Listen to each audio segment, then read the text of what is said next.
Meus olhos viram o Rei, o Cordeiro sobre o trono.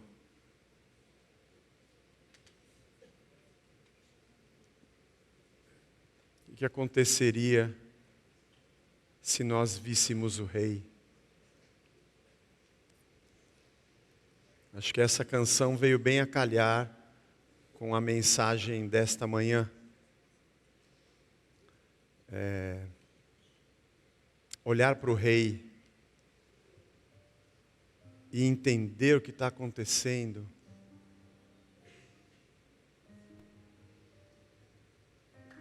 Nós estamos num momento muito delicado da nossa história, né? Eu diria triste, para não dizer tétrico. Onde as pessoas entram em êxtase quando vislumbram os seus reis.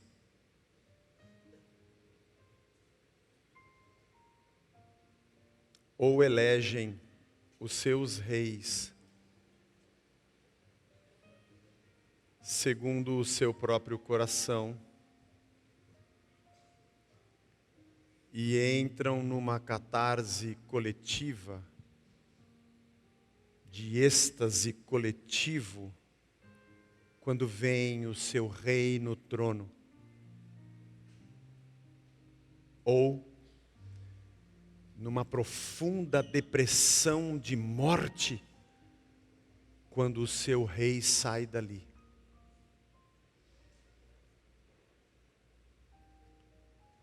Enquanto o profeta diz: os meus olhos viram o Rei. Ou João, Apocalipse 5, essa canção une os dois textos. E ele diz: os meus olhos viram o Cordeiro sobre o trono. O que aconteceria com a igreja no Brasil se ela pudesse ver o verdadeiro Rei? Esquece a igreja no Brasil, porque isso não existe. O que aconteceria comigo e com você se nós víssemos o Rei? Que tipo de impacto causaria no nosso comportamento, nas nossas decisões, nos nossos pensamentos, na maneira de enxergarmos a vida, no trato com o próximo, na nossa espiritualidade? O que aconteceria conosco se um dia nós víssemos o Cordeiro sobre o trono? E acho que cabe uma pergunta aqui. A gente ainda não viu? Nós não percebemos ainda que Ele está no trono? Se por acaso percebemos, isso foi suficiente para nós? O que movimenta a tua fé? O que faz explodir o teu coração? Que tipo de vislumbre tem os teus olhos que botam para dentro de você vida, ressurreição, alegria, paz, amor, gratidão? Que rei você precisa ver para que a vida do reino pule dentro de nós? Oh, Jesus, ajuda a gente.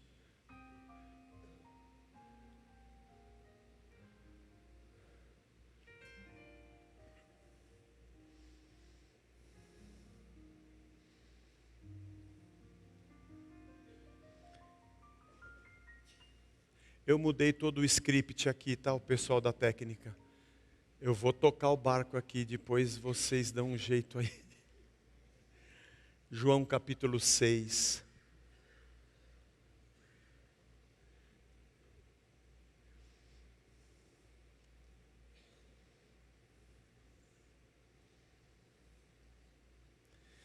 Depois dessas coisas, Jesus atravessou o mar da Galileia, que é o de Tiberíades, é o mesmo lugar. Uma grande multidão o seguia, porque tinham visto os sinais que ele fazia na cura dos enfermos. A multidão o seguia, porque tinham visto os sinais que ele fazia na cura dos enfermos. Então Jesus subiu ao monte e sentou-se ali com os seus discípulos. Ora, a Páscoa, a festa dos judeus, estava próxima. Devia ter muita gente mesmo chegando, né? Ou se reunindo para isso. Não sei. Então Jesus, erguendo os olhos e vendo que uma grande multidão se aproximava, ele disse a Filipe: onde compraremos pão para lhes dar de comer? Mas Jesus dizia isso só para testá-lo, né?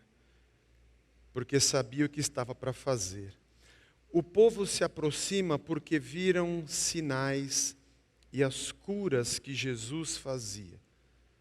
E o Jesus, que sabe tudo, e sabe o que vai na mente e no coração do povo, que conhece a palavra antes que ela chegue na nossa boca, olha para as pessoas que estão em busca de sinais e pergunta para Filipe: onde que a gente compra pão para essa galera?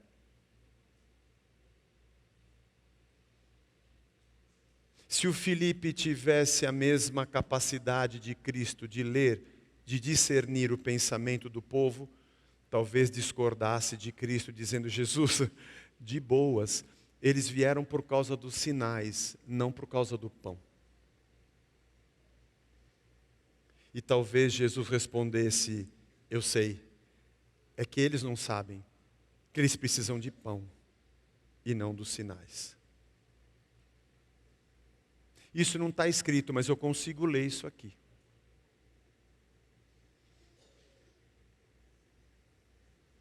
A resposta de Filipe foi: olha, nem que a gente tivesse 200 denários de pão, seria suficiente para que cada um recebesse seu pedaço. E 200 denários era uma grana considerável aqui. 200 denários era quase 7 meses de trabalho de um trabalhador comum. Aí um dos discípulos, chamado André, irmão de Simão Pedro, disse a Jesus: ó, tem um menino aí. Ele tem 5 pães de cevada e 2 peixinhos. Mas não é quase, é nada, né? Como a gente diz na gíria, não tapa nem o buraco do dente, né? E Jesus disse: tá bom, manda a galera sentar. Havia muita relva naquele lugar. Assim os homens se assentaram, eram quase 5.000. Então Jesus pegou os pães e tendo dado graças,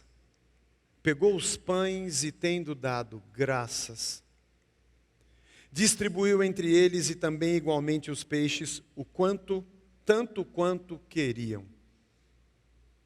Alguém quer mais? Ah, eu queria mais. Leva lá para ele. Alguém quer mais um pedaço? Ah, eu queria mais. Leva lá para ele. Alguém tinha saído para ir no banheiro, ficou sem? Eu fiquei. Leva lá para ele. Tanto quanto queriam. Para aquele momento onde eles estavam. E quando já estavam satisfeitos, pança cheia, Jesus disse aos seus discípulos: recolham os pedaços que sobraram, para que nada se perca. Recolhe o que sobrou. Comeram tudo? Meu avô dizia: estou empanzinado. Todo mundo satisfeito? Recolhe o que sobrou. Assim, pois, o fizeram e encheram 12 cestos de pedaços dos 5 pães de cevada que sobraram. Dos 5 pães de cevada sobraram 12 cestos cheios. Depois que todos tinham comido. Quando as pessoas viram o sinal que Jesus havia feito, disseram: este é verdadeiramente o profeta que deveria vir ao mundo. É esse aqui o cara que a gente estava esperando. O profeta que deveria vir ao mundo. Jesus ficou sabendo, burburinho, que estavam para vir com a intenção de fazê-lo rei à força. Ele é rei. Forçar o quê? Não precisa forçar um rei, que já era um rei, a ser o rei. Você não precisa pegar à força o cara que é rei e dizer: nós vamos te forçar a reinar agora. Engraçada essa frase, né? Então ele se retirou, outra vez, sozinho, para o monte. Nós estamos caminhando pelo livro de João há algum tempo já, alguns meses. Chegamos no capítulo 6. João, no seu evangelho, demonstrando para nós que Jesus é o Cristo. Nossa série se chama Quem é Jesus? Quem é esse Jesus que a gente crê? E ele atravessa o mar da Galileia e tem uma grande multidão. Ela é chamada também de Galileia dos Gentios, meio à semelhança do que aconteceu com Samaria, já expliquei aqui em outro domingo, mas havia muita miscigenação de pessoas, de gentios entre judeus, e a Galileia era chamada de Galileia dos Gentios pela grande parcela de estrangeiros que ali moravam. E também a Galileia era lugar de pescadores e de pequenos agricultores. Alguns bem-sucedidos, mas poucos. A Galileia era o lugar das pessoas mais pobres. Era o lugar da gente mais sofrida. Talvez por isso pensassem que não poderia vir alguma coisa boa daquela região. A verdade é que Jesus está na região onde ele cresceu, né? Em Nazaré. Com o relato dos outros evangelhos, sabemos que ele começa o seu ministério na Galileia. Percorre as sinagogas ensinando. Esse capítulo 6, um pouquinho mais adiante, Jesus vai dizer para esse povo que ele é o pão vivo que desceu dos céus. Nós vamos chegar nesse trecho domingo que vem ou no outro, vamos caminhar pelo capítulo 6, mas você já ouviu Jesus dizendo isso porque você já leu João e sabe que Jesus é o pão vivo que desceu do céu, ele é o pão que nos alimenta. Como será que deveria ser na cabeça de Jesus, que é o próprio Deus encarnado? No princípio era o verbo, ele se fez carne e habitou entre nós. Já passamos pelo capítulo 1. Aquele que é o pão enviado por Deus para alimentar o homem. Encontrar uma terra que foi criada por ele,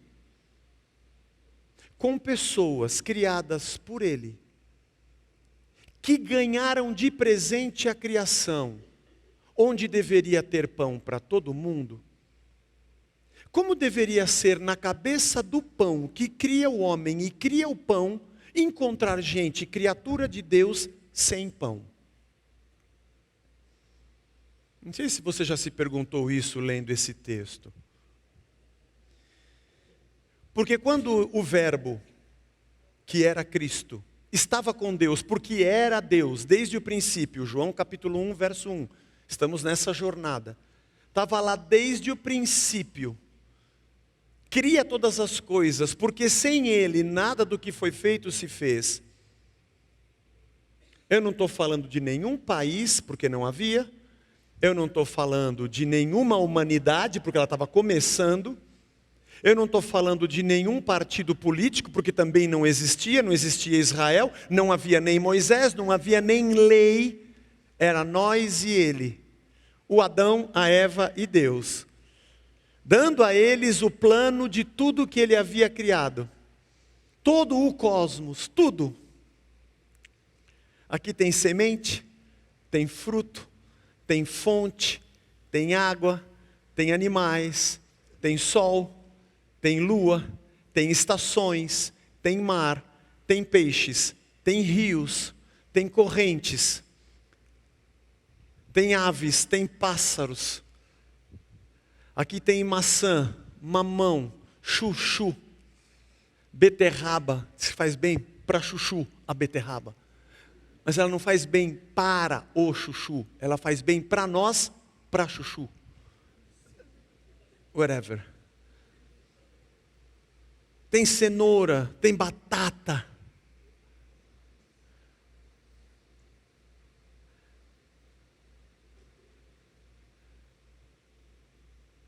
Tem tudo. Tem tudo. E é de quem? É tudo nosso. É tudo meu. É tudo vosso. O Éden era como um templo, onde 24 horas por dia o homem estava com Deus. Ele não tinha que ir para uma cabana com uma cruz em cima para encontrar Deus. Tudo que ele fazia, tudo que ele vivia, tudo que ele pensasse, Deus estava com ele, porque a vida do homem na terra era a vida de Deus para o homem, e do homem com Deus, e de toda a criação para todo o homem. Multipliquem-se, encham a terra, deem nome aos animais, plantem as sementes, colham o fruto e vivam, e vamos viver junto. E quando o pão olha para a multidão, ele deve pensar: eu vou ter que multiplicar o que nunca deveria ter faltado. Me ajude se eu estiver falando besteira, irmão. Eu estou citando a criação, e eu estou citando o pão vivo que está no Evangelho. E aquele povo cansado, sobrecarregado, Mateus, quando escreve o seu Evangelho, usa o termo ovelhas que não têm pastor. Gente pobre, que quando vê um sinal, se amontoa em multidão, com o sonho do rei que chegou para mudar tudo isso aqui. Porque os reis que se sucederam em Israel, fizeram Israel sucumbir aos assírios e sucumbir à Babilônia. O rei babilônico que chegou, Nabucodonosor, acabou com Jerusalém. Ciro, o rei persa, ainda permitiu que se reconstruísse o templo, mas mantinha o povo debaixo do tacão e do domínio persa. Quando chega Alexandre o Grande, poderia ser uma libertação dos persas, mas ele vem com toda a cultura grega e quer acabar com a cultura do povo de Deus e do seu serviço ao Senhor. Um dos seus generais, Antíoco Epifânio, que foi um imperador depois de Alexandre, sacrifica porcos dentro do templo e está acabando com tudo. Quando chega Pompeu com os romanos, a princípio tem tecnologia, carros, estradas, mas é imposto em cima de imposto. Não é à toa que eles quisessem forçadamente fazer Jesus ser o rei de um outro tipo de reinado.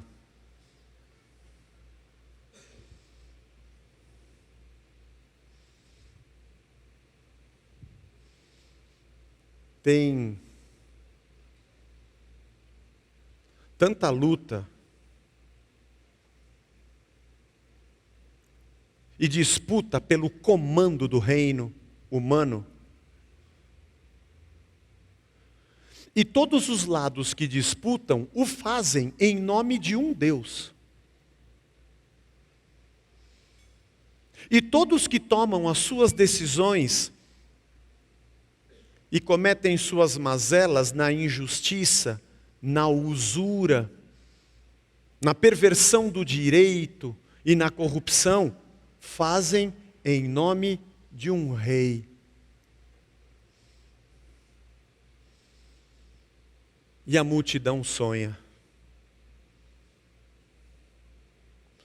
Talvez eles quisessem à força fazer Jesus ser um rei, do tipo de rei que eles acreditassem que pudesse dar jeito na vida deles. Que eles fizessem com aquela multidão, 5.000 homens. Pode ser que essa multidão fosse muito maior do que isso, pelo fato de que eles batiam o olho para tentar entender quantos homens, sem mulheres e crianças, estivessem reunidos. Há quem diga 10.000 pessoas, há quem diga 15.000 pessoas, mas o que seja. Que aquela multidão colocasse Jesus nos ombros e fossem em marcha até Roma. Metendo o pé na porta do Senado romano. Arrancando César pelos colarinhos. E botando o Jesus lá. Perigoso isso. Muito perigoso. Viver é muito perigoso.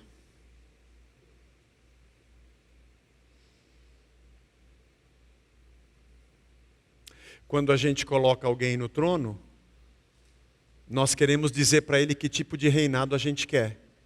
Porque afinal de contas foi nós que o colocamos. Com o medo de que ele use a força do reino para nos oprimir, para ser o rei que ele quer ser acima de nós.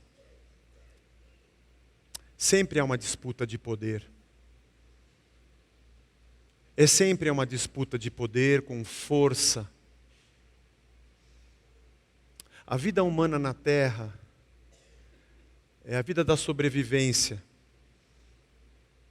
Quem tem o porrete maior, com certeza vai viver melhor de quem tem só uma faquinha. Do bolo Puma.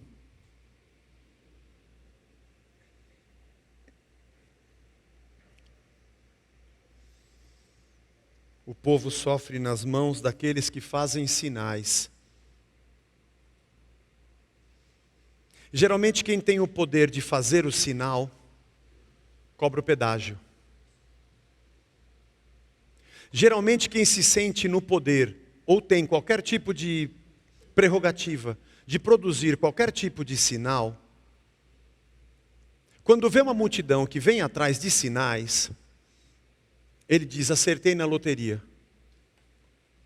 E geralmente, o acesso do povo ao sinal faz o povo perder o pão. Porque para adentrar pelas portas do reino dos sinais, eu vou tirar o pão que está na tua mão. Mas afinal de contas, o sinal que você procura vai chegar. Mas Jesus não é um fazedor de sinais. Ele é Rei dos reis e Senhor dos senhores. Ele faz o sinal que Ele quiser, a hora que Ele quiser. Mas Ele não tira de nós o pão.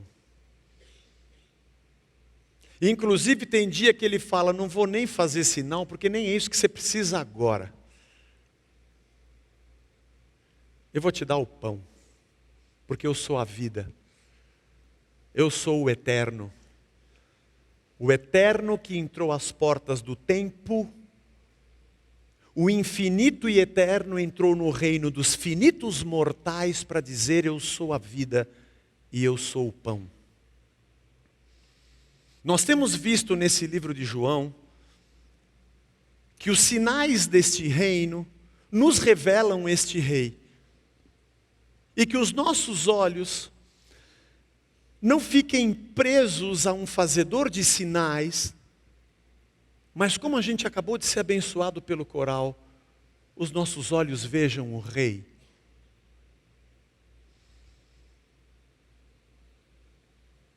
Eu me lembro de uma vez que eu estava passando um momento de muito aperto, e as coisas não estavam dando certo.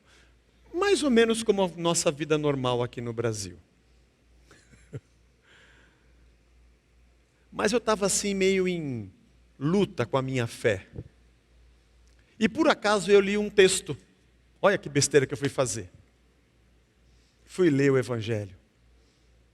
E Jesus tinha mandado de 2 em 2, 70 discípulos, 35 duplas. Não eram só os 12, era um ambiente um pouco maior. Para irem de casa em casa anunciando o reino e levando o reino. E quando eles voltam dando pulo dessa altura, dizendo, teve gente curada, e você, na casa que eu bati, aconteceu um fenômeno, e o povo, aleluia, e você, ali você nem sabe, o fogo acendeu, o bicho pegou, foi um monte de milagre, e Jesus ficou assim, é mesmo, é? E aí Jesus fala um negócio que joga uma água fria na fervura. Jesus cortou o barato dos caras e disse, não, fica feliz não. Não fiquem felizes porque vocês viram sinais. Fiquem felizes porque o nome de vocês está escrito nos céus. E eu estava naquela situação difícil, eu li esse texto, e eu falei, não, Jesus, me desculpe. Você não sabe o que é conseguir um dia uma vitória e voltar contando o que você conseguiu. É bom demais, pô. Agora você vai cortar o nosso barato, dizer que isso não é legal? Que não é motivo de alegria? Que não é para a gente dar pulo porque a gente viu um sinal? Mas foi naquele dia que eu entendi que vai ter dia que eu vou sair e vou voltar sem nada. E vai ter dia que eu vou lutar e não vou conseguir ganhar. E vai ter dia que eu vou tentar e a minha tentativa vai ser vã.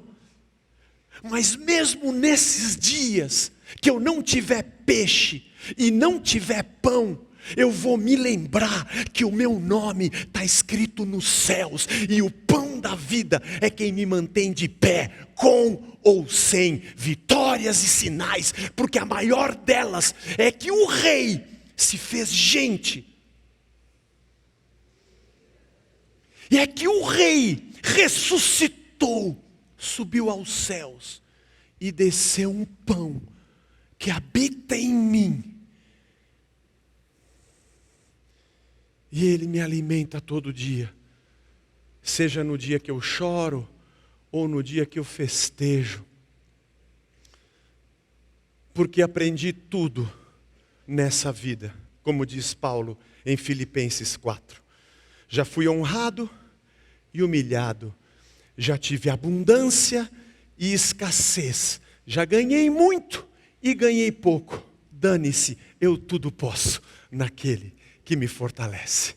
Posso ter e posso não ter, porque o pão de verdade nunca me falta. Ah, Jesus.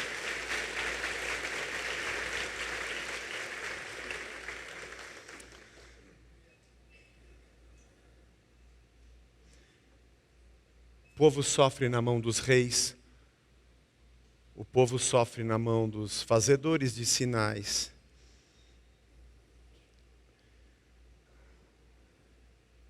Tem até uma banda que fez uma música, que Deus nos livre dos mercenários que cobram para nos dar o que é de graça. Desgraçado, meu. Quer dizer então que essa bacia aí cheia de coisa não custou nada para você? Deus te deu de graça e você montou um pedágio e agora me cobra para me dar o que Deus me deu de graça. Eu não tenho muitas certezas sobre como será o futuro daquele que não crê em Deus. o que de verdade a palavra inferno significa no texto. Tem muitas interpretações.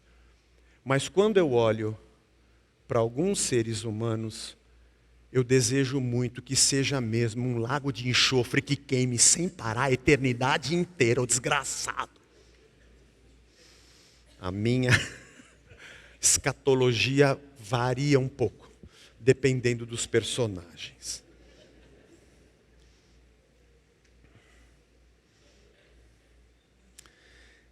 Jesus olha para aquele povo, o pão olha para o povo do pão, criado pelo pão, que não tem pão.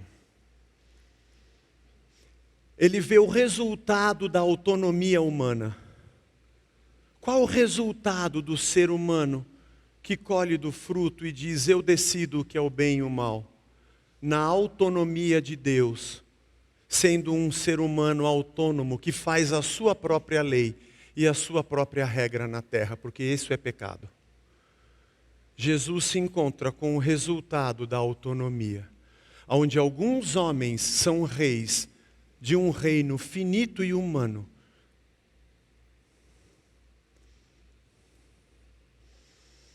O resultado da autonomia estava diante daquele povo. Estava na barriga vazia deles.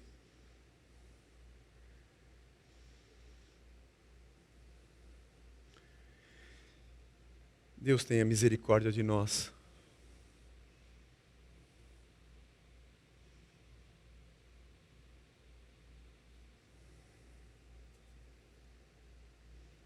Jesus deu graças. Disse para Filipe, tem pão aí? Tem dinheiro? Tem dinheiro na sacola? Como é que está a nossa conta da associação dos discípulos? Como é que está? Eles recebiam ofertas. Em outros textos a gente percebe isso. Como é que está o nosso caixa hoje aí? Como é que está o caixa da igreja hoje, nessa semana? Hein, Felipe? Você fez conciliação bancária? Você viu direitinho? Dá para comprar pão para essa galera toda? E o Felipe fala, dá não, Jesus. Dá uma olhada nisso aqui. É muita boca para alimentar. E o povo já está com a gente já há bastante tempo, são muitas horas. E eles não pensaram em comer quando saíram, não. Ninguém trouxe nada. Acho que... Mas vamos dizer que eu tivesse, vai. Tem que ter uns 200 denários. É grana para chuchu. Para a gente poder comprar para todo mundo. Mas vou dizer para você, se eu tivesse esse dinheiro, eu não sei se tem uma padaria produzindo pão para 10 mil pessoas. Eu não sei. Tinha que ter encomendado antes. Ontem tinha que ter ligado, olha, vocês fazem lanche de metro? Tem que ter uns 1.500, tem 1,5 km de metro, para a gente poder fazer... Nós não encomendamos e não tem dinheiro. Mas Jesus perguntou isso porque ele já sabia o que ia fazer. Entre mentes, chegou André. Ele não tem dinheiro, eu também não tenho pão. Não sei se ajuda, mas já que o senhor perguntou. Tem um garoto aí com 5 pães e 2 peixes. Já dá.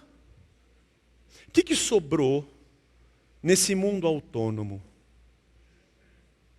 Sobrou um menino com 5 pães e 2 peixes. Para mim já dá. Manda a galera sentar. E o texto diz que ele pega os pães e os peixes e ele dá graças. Gente, eu fiquei pensando, como é que será que foi a oração de Jesus? Deu graças, ele agradeceu. Foi a oração tipo, Senhor, obrigado por esse menino. Olha se a gente não tem um menino. Que azar o nosso. Porque eu sei que você já ouviu esse texto dizendo que você tem que entregar o seu dinheiro e que os 5 pães e os 2 peixes é o que você tem na carteira. Quem nunca? Irmão, tudo vira dinheiro nessa vida. Tem gente que lê com o óculos do tio Patinhas a Bíblia. Mas o texto diz que Jesus deu graças. E, gente, o pão não precisa de pão para fazer pão. O menino é só um detalhe na alegoria do sinal. Porque mesmo que não tivesse, ele é o Deus que traz à existência as coisas que não existem, não se preocupa com o pão do menino. O foco desse sermão e desse texto não é o menino. Vou dizer que não é nem a multiplicação, mas ela aconteceu, Zé. O povo que encheu o pandu sabe. Mas todo esse evento aponta para o reino, para explicar para o povo quem é Jesus, que é isso que João está nos falando. Que oração foi essa, então? Senhor, obrigado pelo pão. Tem muito pouco pão aqui, viu, Pai? Para te agradecer. Porque a gente faz a oração de agradecimento quando a nossa mesa está farta, né? Natal. Senhor, obrigado pela nossa... É difícil a gente ter um amendoim e um ovo e falar, Senhor, eu te agradeço por esse ovo. Está estragado. Amém, Senhor, mesmo assim. É difícil. A gente gosta de louvar a Deus quando alguma coisa boa acontece. Dá graças quando não tem nada. Acho que não foi esse tipo de oração que Jesus fez. Ele não agradeceu pela abundância, porque não tinha abundância. Nem pelo menino, porque o milagre não é o menino. Ou ele pode ter dito, Senhor, eu te agradeço muito pelo André. Ei, discípulo bom, escolhi 12, tem um que vai me trair, tem outro que não acredita, outro que vai negar, mas esse André é cababão. Porque ele percebeu o milagre, ele tomou posse da probabilidade da multiplicação e ele arrastou o menino. A gente não tem base no texto para dizer isso. Acho que não foi essa a oração. Porque o próprio André disse, acho que é pouco para muita gente, né? Não devia nem ter trazido. Nem André tinha muita fé. Para a gente perceber que para Jesus fazer um milagre, não precisamos crer. Eita, Zé, não fala isso. Irmão, eu tenho que falar. Me perdoe, irmão, mas eu tenho que falar porque está escrito. Se não tivesse, eu ia ficar de boca fechada, prometo para você. O Felipe falou que não tinha dinheiro e não tinha onde comprar. O André falou que era muito pouco. Mas Jesus mandou o povo sentar. Porque se dependesse do tamanho da nossa fé, para Jesus fazer um milagre, coitado de Jesus. Eu não estou dizendo que você não deva crer, não estou dizendo isso. E não estou dizendo que você não deva ter fé, não estou dizendo isso. O que eu estou querendo te dizer é que não importa quantos pães você tem, que não são os seus pães nem o seu peixe, nem se você acredita ou não que Ele possa fazer. Ele é Deus. Ele é Deus. E o texto nos diz que Ele deu graças. Eu fiquei imaginando se talvez Ele tivesse orado assim, Pai, obrigado, porque o Teu reino vai ser visto aqui. No meio desse caos, a Tua graça vai aparecer aqui. Eu te agradeço, porque a Tua glória vai resplandecer aqui. Esse texto me faz lembrar do deserto. Lembra? O povo que atravessou 40 anos no deserto porque tinham desconfiado de Deus. E Deus disse, e ele não tinha o que comer, não tinha água, não tinha carne, não tinha pão. E Deus falou, eu vou derramar o maná do céu todo dia, durante 40 anos, todo dia. Eles acordavam de manhã e tinha o maná para eles pegarem. E ele falou, não guarda, não precisa guardar o maná. Se você guardar, vai feder, estragar e vai dar bicho. Para você aprender a confiar que amanhã você vai acordar e vai ter maná de novo na tua porta. Para você não ficar preocupado em guardar e estocar, porque você acha que crê em mim porque eu dei o maná, mas você tem dúvida se eu vou dar de novo amanhã. Então não guarda. E os caras no primeiro dia que guardaram, você lembra? Quém, quém, quém, quém. Na porta da tenda, um monte de gente saindo com uma sacolinha do Carrefour, com o maná estragado.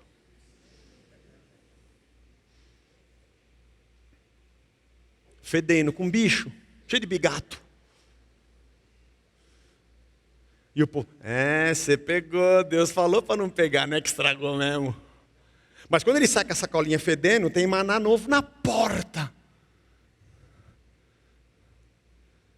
Eu não sei se fé é acreditar que Deus vai me dar uma grande quantidade, ou fé é simplesmente confiar e seguir, porque a cada dia Ele vai me sustentar com a quantidade que Ele tem para mim. Porque quando Jesus manda recolher o que sobrou, é muito engraçado, né? O pão que desce do céu, que é Jesus, está ali de novo alimentando o seu povo pobre. da Galiléia dos gentios, para dizer que Ele é o pão vivo que desceu dos céus. O maior milagre não foi aquela multiplicação. O maior milagre é o que está em João 12, 24. Daqui a algumas semanas a gente vai chegar em João 12, e que Jesus disse assim: em verdade, lhes digo, se o grão de trigo caindo na terra não morrer, fica ele só. Mas se morrer, produz muito fruto. Esse é o maior milagre. Debulhar o trigo, recolher os grãos do trigo, triturar o trigo. Como diria o poeta, vive e morre trigo, morre e nasce pão. Eu sou o pão, eu sou o alimento de vocês. Não precisa mais nada. Os discípulos comeram, se fartaram, recolhe o resto. Pode guardar para amanhã. Amanhã eu estou com vocês, basta cada dia o seu próprio mal. O pão nosso de cada dia eu vou te dar. Só confia e segue. Tem muitas analogias interessantes nesse texto. Mas como João está tentando nos mostrar quem é Jesus, Ele é o Deus que multiplica o que nunca deveria estar faltando.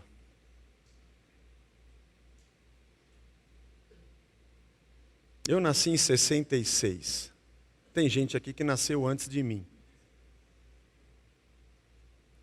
Mas eu passei os anos 70, 80, 90, 2000, 2010 para cá, 2020. A minha avó me disse, tu vai ver coisa, tu vai ver coisa.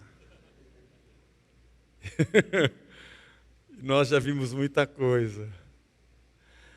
Muita gente passou. Muita gente sentou no trono. Canhotos e destros. Eu só não vi acabar a fome. A fome é uma das coisas mais terríveis que pode acontecer com a vida humana.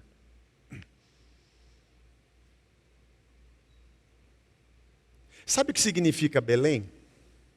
Bethlehem? A casa do pão.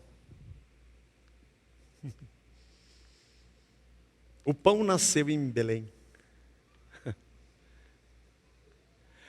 O pão é quem cria o cosmos e diz para nós que todo o pão é nosso.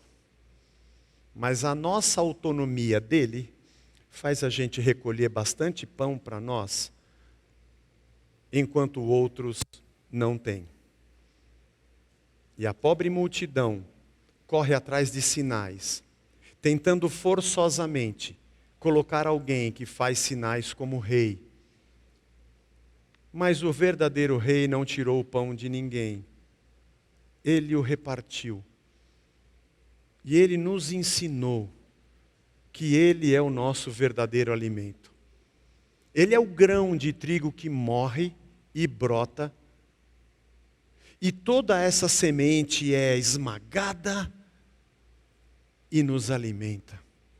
Para nos ensinar que o reino de Deus não tem nada a ver com o reino dos homens. Que talvez o reino dos homens possa abrir os olhos para a verdade do reino de Deus e se apropriar de alguns desses princípios para talvez produzir algum tipo de justiça nessa terra. Mas uma coisa eu tenho certeza, não é o reino de Deus que precisa da ótica do reino humano para interpretar o que Ele é. Jesus é o que é. Ele é o nosso Senhor. é quem nos alimenta, é quem nos dá vida, é quem veio para dizer eu estou aqui. É por isso que o reino de Deus é o lugar onde os discípulos são reconhecidos pelo amor que eles têm uns pelos outros. É por isso que na oração do Pai Nosso, Jesus diz, entra no teu quarto, sozinho, porque o Deus que te vê sozinho vai te ouvir. E você vai orar assim, Pai Nosso. Mas Jesus, se eu entrei sozinho no quarto, por que eu não oro meu Pai?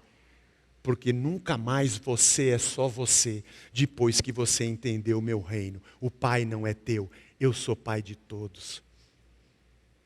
E você vai orar e dizer, glorificado seja o teu nome e não o meu. Seja feita a tua vontade, cumpre a tua vontade em mim. Eu não quero que o Senhor cumpra a minha. E me dá o pão nosso. Porque quando o pão bate na minha mesa, eu tenho consciência que nunca mais ele será somente meu. Ele é nosso. Irmão, nós somos filhos do pão.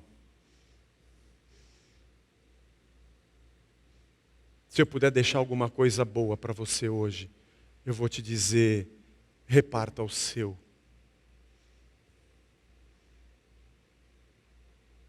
Reparta o seu pão. Contribua com entidades que você conhece. Gente que cuida de criança, gente que trabalha no Hospital do Câncer. ONGs que socorrem mães. Pessoas que acolhem mulheres que são violentadas e sofrem violência. Por que a gente faz isso, Zé? É por causa da ideologia política que a gente tem. Joga isso no lixo e olha para o Gênesis e olha para Cristo e seja você um sinal do reino e deixa o povo falar o que quiser, mas nós não seremos cristãos se os filhos do pão não entenderem o papel deles na terra. Todo mundo merece, Zé. Eu aprendi no Evangelho que eu faço o bem sem olhar a quem, e que a mão direita não sabe o que a esquerda faz. Porque o nosso povo está tão perto dos sinais, mas está tão longe do pão. O da barriga e o da alma.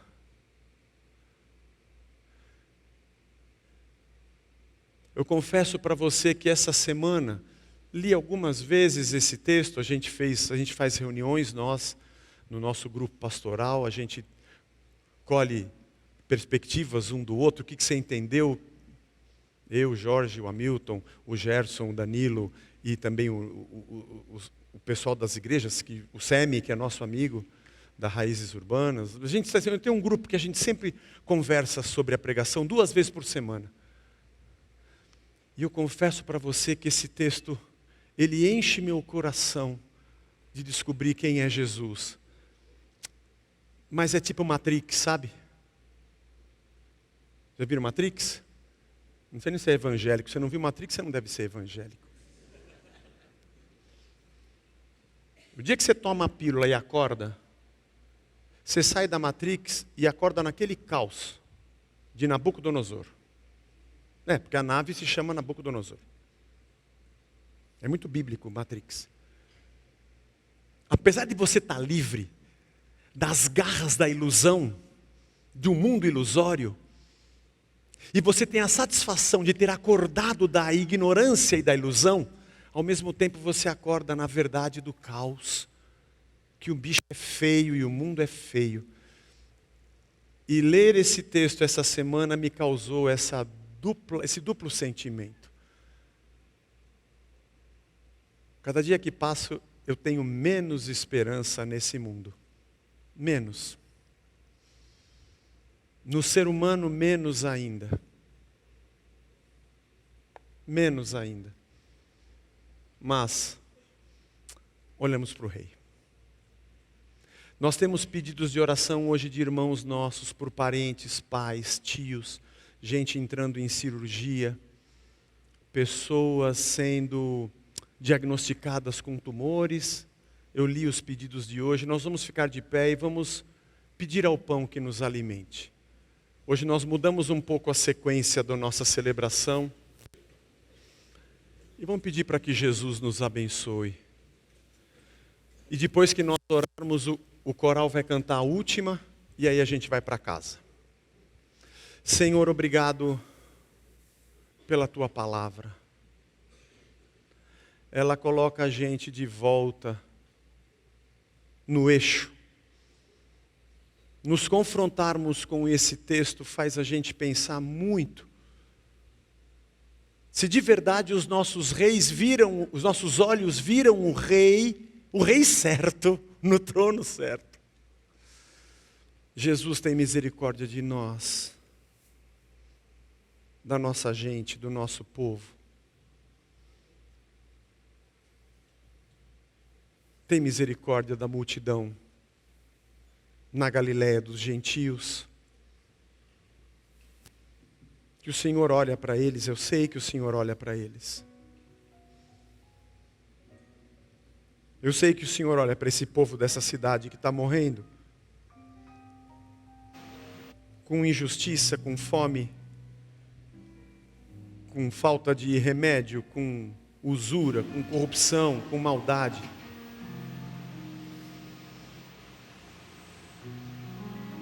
Não permita, Senhor, que nós, no conforto do nosso templo, não compreendamos quem é o nosso Rei. Não sejamos autônomos, criando a nossa própria missão e o nosso próprio reino humano. Nos perdoa quando fizermos isso, Senhor, e nos ajuda a vencer isso. Obrigado por esse sinal tão maravilhoso, tão incrível, do Senhor fazer 5.000, 10.000 milagres no mesmo momento. E nos mostrar que mais importante do que esses 10.000 sinais de gente comendo, o Senhor está dizendo para a gente que no teu reino ninguém fica sem pão. O Senhor está dizendo para a gente que no teu reino as fomes são saciadas. E porque o teu povo, do teu reino, reparte, multiplica. Porque o pão está na nossa mesa. Senhor, é muito difícil a vida aqui. O Senhor sabe, o Senhor já viveu aqui. Tem misericórdia de nós, da nossa frieza e às vezes da nossa falta de sensibilidade. E tem misericórdia de nós porque a gente elege cada rei na terra.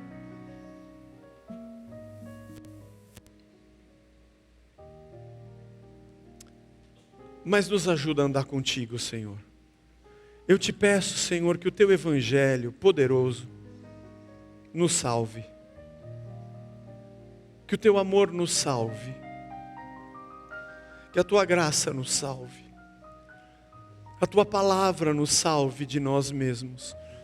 E o precioso sangue da cruz nos arranque do lugar da comodidade onde estamos. Os meus olhos viram o Rei, o Cordeiro sobre o trono, reinando para sempre. Nós que somos gente impura, de lábios impuros, que habitamos no meio de um povo de impuros lábios, olhamos para o trono e vimos o Cordeiro do sacrifício, reinando não com armas de morte, mas com o cetro da justiça do Pai. Obrigado, Jesus, por ter se revelado a nós mais um pouco nessa manhã. Nós te agradecemos em nome de Jesus. E oramos pelos nossos irmãos, que estão aqui hoje com o coração apertado, que possam sair daqui sabendo que tudo está nas tuas mãos. Que o Senhor na escassez mata a nossa fome, na secura mata a nossa sede. Que graça e misericórdia jorram do teu trono como um rio que percorre toda a terra. Cuida dos nossos irmãos, Senhor, em meio de tratamentos, em insegurança familiar, financeira. E nos dá descanso, porque acima de tudo estamos nas tuas mãos, para a glória do teu nome, em nome de Jesus. Amém.